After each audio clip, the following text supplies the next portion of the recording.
Mbote mbote peuple congolais, mbote mbote bisika nyonso benke na kulanda munu bika nzambi sak muna beno. Kisali ya Nzambi, la sœur Élise Ornella, je viens partager avec vous le message que m'a donné le Seigneur pour le Congo Brazzaville. Nous allons prier. Père éternel, je bénis ton Saint-Nom, je recommande ce moment en tes saintes divines mains, Yahushua. Genzambi Amoyo Tata, laisse que toi, ô Père éternel, que tu prennes contrôle de ce moment. Prends contrôle de ma bouche, ô Saint-Esprit, que la chair se taise en moi et que toi, tu prennes place, Seigneur. Que j'annonce ce message comme tu me l'as donné et que j'ajoute rien venant de moi, ô Père. Sanctifie, purifie-moi par ton sang, ô Éternel. Couvre-moi, ô Yahweh, j'annule tout plan du diable, ô Seigneur, Père éternel. Gloire soit rendue à toi, Père. Je bénis ton Saint-Nom. Merci, l'Éternel. Donc, je disais, le Seigneur m'a parlé, il a permis vraiment que je puisse écrire ce message pour le Congo-Brazzaville. Et j'ai dit gloire à son nom parce qu'il est merveilleux, il ne ment jamais. L'Éternel dit dans sa parole que tout ce qui est révélé est condamné, mais c'est condamné dans la prière. Ce n'est pas condamné en parlant de gauche à droite, c'est rester concentré dans sa présence, dans le jeûne, dans les prières, dans l'intercession. Et l'Éternel va annuler ce qui arrive au Congo-Brazza. Nous allons d'abord lire les versets bibliques dont l'Éternel m'a donné. Nous allons lire Exode, le chapitre 17, Philippiens 3, Ésaïe 25, à la fin Jean 3, 16. Commençons par Exode 17. Parole du Seigneur. Toute la communauté des enfants d'Israël partit du désert de Sim, voyageant par étapes comme Adonai l'avait ordonné, et ils campèrent à Rephidim. Mais il n'y avait pas d'eau à boire pour le peuple. Le peuple chercha querelle à Moké. Moké, c'est Moïse. Exigeons, donne-nous de l'eau à boire. Mais Moké répondit, pourquoi me cherchez-vous querelle? Pourquoi mettez-vous Adonai à l'épreuve? Mais le peuple était là, assoiffé, et il murmura contre Moké. Pourquoi nous as-tu fait sortir d'Égypte pour nous faire mourir de soif, nous, nos enfants et nos troupeaux? Moké cria à Adonai, que dois-je faire avec ce peuple? Ils sont prêts à me lapider. Adonai répondit à Moké, va devant le peuple et prends avec toi les chefs d'Israël. Prends ta verge à la main avec laquelle tu as frappé le fleuve et va. Là, je me tiendrai devant toi sur le rocher à Horeb. Tu frapperas le rocher et l'eau en jaillira, afin que le peuple puisse boire. Moké fit ainsi sous les yeux des chefs d'Israël. On appela ce lieu Massa, que ça veut dire épreuve, et Meriva, que ça veut dire contestation, querelle. À cause de la contestation des enfants d'Israël et parce qu'il avait mis Adonai à l'épreuve en demandant, Adonai est-il avec nous ou pas? Alors Amalek vint et combattit Israël à Rephidim. Moké dit à Yekoa, choisis des hommes pour nous et sors pour combattre Amalek. Amalek, c'est l'ennemi du Congo. Demain, je me tiendrai au sommet de la colline avec la verge de Dieu dans ma main. Yekoa fit ce que Moké lui avait dit et combattit Amalek. Alors Moké, Aaron et Hor montèrent en haut de la colline. Lorsque Moké leva la main, Israël était le plus fort, mais lorsqu'il abaissait, Amalek était le plus fort. Mais les mains de Moké devinrent pesantes. Alors ils prirent une pierre lorsqu'ils mirent sur lui et il s'assit dessus. Aaron et Hor soutinrent ses mains l'un d'un côté et l'autre de l'autre. Ainsi ses mains restèrent fermes jusqu'au coucher du soleil. Et Yekoa battit Amalek et fit passer son peuple au fil de l'épée. Adonai dit à Moké, écris ceci dans un livre comme souvenir et dis-le à Yekoa, j'effacerai entièrement la mémoire d'Amalek de dessus les cieux. Moké construisit un autel qu'il appela Adonai Nissi, Adonai ma bannière, Adonai mon miracle. Et il dit, puisque leurs mains étaient contre le trône de Yah, Yah c'est le nom de notre Seigneur. Adonai combatta Amalek de génération en génération. Bien-aimés dans le Seigneur, ici, nous savons tous cette histoire. Amalek, c'est l'ennemi du Congo-Brazzaville. Bien-aimé, le Seigneur s'est levé afin de soutenir le Congo, mais nous devons être unis dans la prière. C'est dans la prière que nous pouvons vaincre l'ennemi. Regardez ici, quand Moïse levait ses mains, lever les mains au ciel, c'est une prière que Moïse était en train de faire. Quand les mains de Moïse étaient baissées, Amalek, l'ennemi, était le plus fort. Mais quand ses mains étaient levées, il était le plus fort. C'est ce que nous devons faire, peuple congolais. Unissons-nous dans la prière afin de détruire ce qui arrive. Parce que si nous ne prions pas, ça sera terrible. Le sang va vraiment couler. Et pour éviter cela, le Seigneur a montré, le Seigneur a parlé afin que nous nous levons dans la prière, afin d'annuler ce que le diable veut programmer. Allons dans Philippiens, le chapitre 3. En conclusion, mes frères, réjouissez-vous en union avec le Seigneur. Vous dire à nouveau ce que je vous ai écrit auparavant ne m'est pas pénible et pour vous, c'est une protection. Prenez garde aux chiens, aux individus malfaisants, aux multiplient. En fait, c'est nous qui sommes les véritables circoncis. Bien-aimés, le Seigneur ne parle pas en vain. Si le Seigneur a donné ce verset biblique, il sait pourquoi. On nous dit ici, c'est nous qui sommes les véritables circoncis. Le peuple Congo, c'est les enfants d'Israël. Le peuple Congo, c'est le véritable peuple du Tout-Puissant de Nzambi Pongo. Nous devons prendre conscience de ça. Donc je disais, en effet, le verset 3, c'est nous qui sommes les véritables circoncis. Nous qui adorons par l'Esprit de Dieu et nous qui tirons notre fierté du Messie Yahushua. Nous ne mettons pas notre confiance dans les privilèges humains.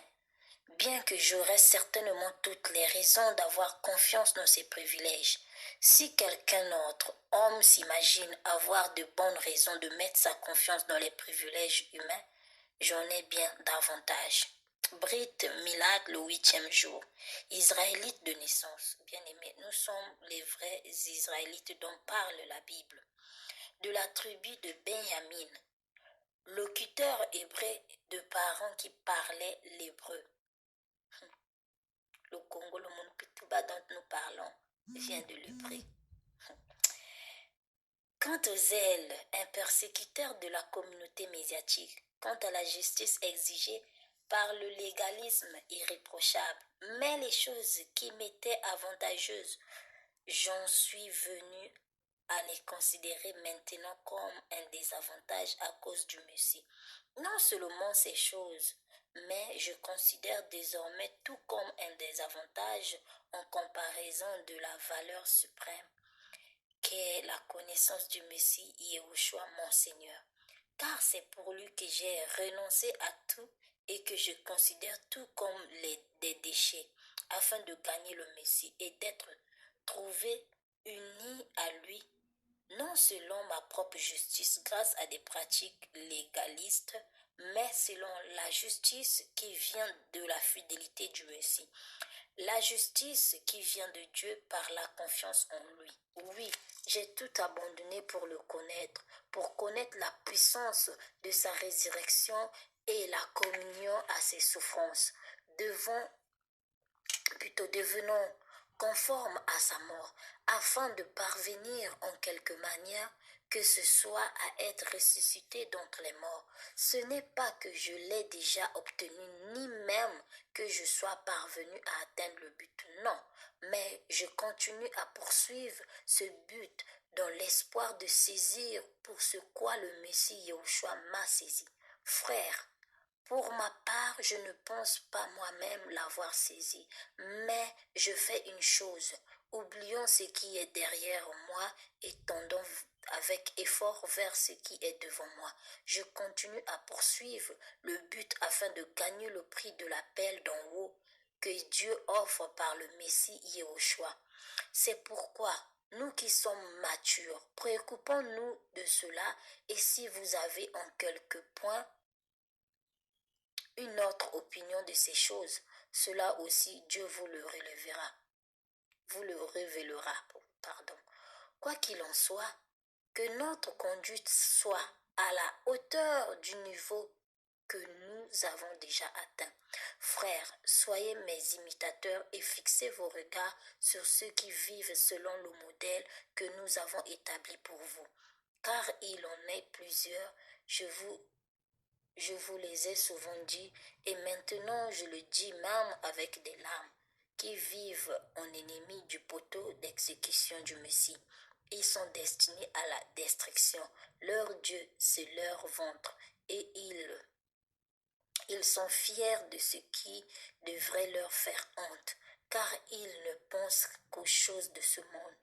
Mais nous sommes des citoyens du ciel, d'où nous attendons notre libérateur, le Seigneur Yahushua le Messie. Il changera notre humble corps en un corps de gloire comme le sien, avec la puissance qui lui permet d'assujettir toutes choses.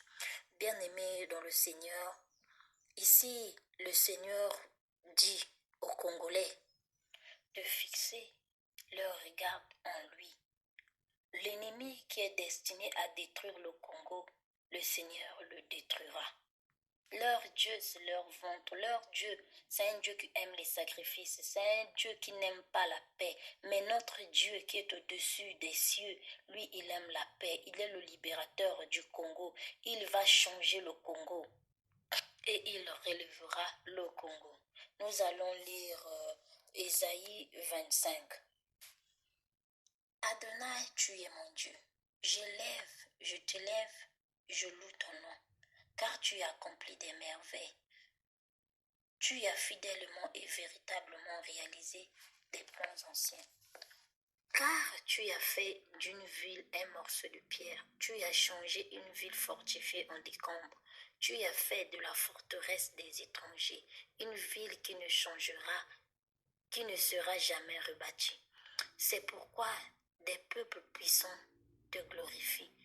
La ville des nations impitoyables te craint, car tu as été un refuge pour les pauvres, un refuge pour les indigents dans la détresse, un abri contre la tempête, un refuge contre la chaleur, car le souffle des hommes impitoyables était comme une tempête qui pouvait détruire une muraille. Comme la chaleur du désert, tu as réprimé le tumulte des étrangers. Comme la chaleur adoucie par l'ombre d'un nuage, le cantique des hommes impitoyables s'est éteint. Sur cette montagne, Adonai Tsebaoth fera pour tous les peuples un festin de nourriture riche et de vins superbes, une nourriture riche et délicieuse, des vins superbes et élégants. Sur cette montagne, il détruira le voile qui couvre tous les peuples. Sur cette montagne, il détruira le voile qui couvre tout le peuple congolais, le voile qui enveloppe toutes les nations.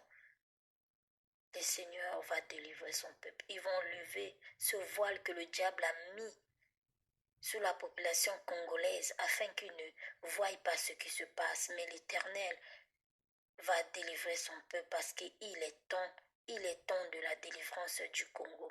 Il engloutira la mort pour toujours. Adonai Elohim essuiera les larmes de tous les visages de Congolais et il ôtera de toute la terre l'opprobre de son peuple car Adonai a parlé. Bien-aimé, ce n'est pas moi qui a parlé, mais c'est l'Éternel. L'Éternel a dit, il sera l'abri du Congo. Ô bien-aimé, il sera notre refuge contre la chaleur. Revenons à lui, bien-aimé, dans le Seigneur, car l'Éternel veut faire quelque chose de nouveau dans la prière, mais nous devons être concentrés afin de saisir cette opportunité. Le verset 9 d'Ésaïe 25 nous dit, en ces jours, ils diront, voici, c'est notre Dieu. Nous avons attendu qu'il nous délivre. C'est Adonai. Nous mettons notre espoir en lui. Nous sommes remplis de joie. Nous sommes si heureux qu'il nous ait délivrés. Car sur cette montagne reposera la main d'Adonai. Mais Moab, qui est l'ennemi, sera piétiné là où il est. Bien-aimés, écoutez les promesses du Seigneur. Comme de la paille piétinée dans un tas de fumier, Moab éteindra ses mains comme un nageur se sert de ses mains pour fondre l'eau. Et son orgueil sera abaissé, de même que les manœuvres de ses mains. Il aplanira des murailles élevées et fortifiées. Il les frappera jusqu'à terre et il couchera dans la poussière. Bien-aimé, vous avez écouté avec moi le Ésaïe 25. Je n'ai pas beaucoup de choses à dire. C'est tellement clair ce que le Seigneur veut faire avec le Congo-Brazzaville. Réveillons-nous, que l'Éternel enlève vraiment ce voile qui a été mis sur la population congolaise afin que la population congolaise se lève et qu'ils prennent les mains et prennent conscience afin de se lever dans la prière pour que nous puissions gagner cette bataille. Nous allons lire Jean 3,16 pour clôturer. L'Éternel dit dans sa parole, car Dieu a tant aimé le monde qu'il a donné son seul et unique Fils, afin que celui qui met sa confiance en lui ne soit pas détruit, mais qu'il ait la vie éternelle. Congolais, Congolaises, mettons notre confiance en l'Éternel, car en ce moment, seul lui qui peut nous délivrer. Eux, ils ont les armes. Nous, nous n'avons pas les armes, mais nous avons la prière. Bien-aimé, la prière est plus forte que les armes. La prière est plus forte que les obus. Bien-aimé dans le Seigneur, la prière a une puissance que vous ne pouvez pas croire. Unissons-nous dans la prière. Bien-aimé, à partir du dimanche, le dimanche qui arrive, nous allons commencer avec les directs pour faire la prière pour notre pays, le Congo. Parce que si nous ne nous levons pas, bien-aimés dans le Seigneur, personne ne pourra se lever à notre place. C'est pour cela j'invite tout le monde de se connecter le dimanche afin de faire un direct pour prier pour notre Congo. Donc le dimanche 16, nous allons commencer. Bien-aimés, connectez-vous, partagez ce message parce que nous devons nous lever afin d'annuler ce que le diable veut faire. Bien-aimés, nous avons souffert, nous avons pleuré, nous avons perdu beaucoup de nos familles. Regardez comment la jeunesse est perdue. Regardez comment les gens meurent. Regardez combien de sacrifices se passent dans les pays. Tout le temps, c'est le sang qui coule. Oh, bien-aimés dans le Seigneur, on en a assez. Tout le monde est fatigué de cette situation. Lèvons-nous, unissons-nous. Dimanche 16 juin, commençons, bien-aimés, avec la prière. Car la prière de plusieurs personnes est une force. Donc, je veux dire ce que le Seigneur m'a parlé sur le Congo-Brazzaville. Cette prophétie je l'ai reçue le 29 mai 2024. Le Seigneur dit, il va éloigner le danger du Congo-Brazzaville à cause de ses servantes dépouillées et de ceux qui le craignent. Il dit, la gloire arrive au Congo-Brazzaville. J'ai préparé un jeûne qui viendra changer la condition des vies des Congolais. J'ai écouté vos lamentations, j'ai vu vos pleurs, vos cris, mais répentez-vous, s'il vous plaît, bien-aimés. Ce n'est pas moi qui le dis, c'est le Seigneur qui m'a parlé. Il dit, répentez-vous, revenez à moi, je suis votre Créateur.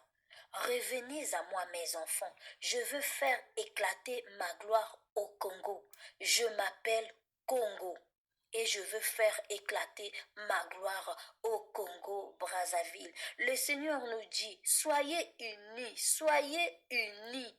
Aimez-vous les uns les autres. Je veux s'aimer la confusion dans le camp de l'ennemi. Tout ce qui... Non, je disais, tous ceux qui ont maltraité mes enfants vont payer. Je suis un Dieu jaloux, je châtie ce que j'aime. Vous, Aimez-vous les uns les autres. Enlevez la haine. Enlevez la haine. Laissez la sorcellerie. Laissez les dieux étrangers. Revenez à moi. Je veux vous faire voir ma gloire. L'Éternel dit qu'il nous aime et qu'il va détruire tout ce que l'ennemi a planifié. Il va annuler cela. Il va redonner nos terres. Donc, c'est le message que j'ai reçu le 29 mai 2024. Bien-aimés dans le Seigneur, nous avons tous écouté ce que le Seigneur nous a dit de faire. Donc, il y a des conditions. Il nous a dit d'enlever la haine, unissons-nous, aimons-nous les uns les autres, abandonnons les dieux étrangers, revenons à lui. Bien-aimés dans le Seigneur, beaucoup ne connaissent pas qui sommes-nous. Le Congo central, les Bantous, vous êtes le peuple du Seigneur. Vous êtes les Israélites bien-aimés dans le Seigneur. Vous êtes les personnages dont parle la Bible. Congo, Congolais, s'il vous plaît, réveillons-nous parce que nous sommes le peuple du Tout-Puissant. Nous sommes les enfants de Nzambi-Mpungu. L'Éternel dit, revenez à moi, je vais éloigner. Il va s'aimer la confusion. Donc, bien-aimés dans le Seigneur, je n'ai plus rien à ajouter. Nous nous retrouvons dimanche 16 juin à partir de 15 heures, heure du Congo-Brazzaville. Ici, je peux dire que ça sera 16 heures. Je vais faire un direct. Nous allons commencer à prier afin de détruire ce qui veut arriver. Merci, que le Seigneur vous bénisse abondamment. Partagez ce message afin que nous nous unissions dans la prière afin de détruire ce que le Seigneur nous a montré. Il a dit dans sa parole, tout ce qui est révélé est condamné, mais c'est condamné dans la prière. Partagez ce message afin que le peuple congolais soit alerté et que nous nous unissons dans la prière. Il y a encore d'autres messages, si Dieu le permet, je vais le publier prochainement. Soyez bénis.